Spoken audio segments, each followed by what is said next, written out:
that Democrats, either they did or they pretended to care about the people who already live here. Now, like as we were saying before, because Trump won on the issue of immigration, well, they have to be for open borders now. But the existential threat that I think you have exactly zeroed in on correctly, and it is sort of the thesis of this entire book, is that for democracy to survive, the media has to be destroyed.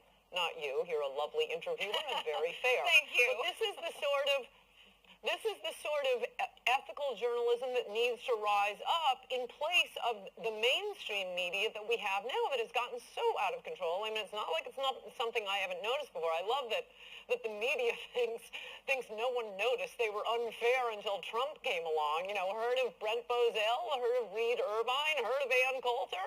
No, we've been toiling away trying to point out to people it's unfair, but now they have so come out of their shells. They are so unfair right now that I think everyone is noticing it. And if we get nothing else out of Trump, I'm still hoping for the wall.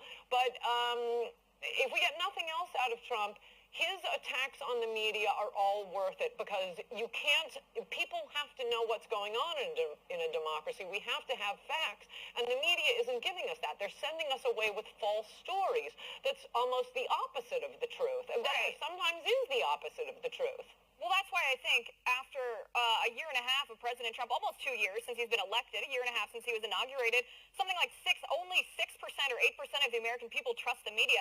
Part of the reason is Trump's exposure of that. And we have less than 30 seconds left, but I really do want to get your take, if you would, on the Michael Cohen plea deal. He pled guilty to several things, including some campaign finance law violations. He said he acted in that way at the behest of candidate Trump. What's your take on this?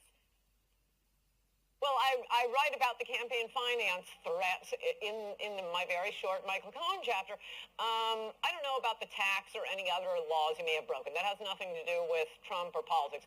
But campaign finance violation, no, I'm sorry, that's crazy. The fact that they threw that in means they are doing this to get Trump.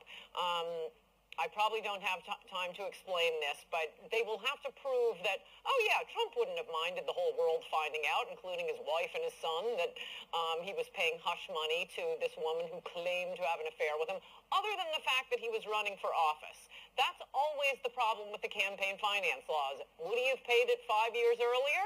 Kind of hard to prove that that's not true.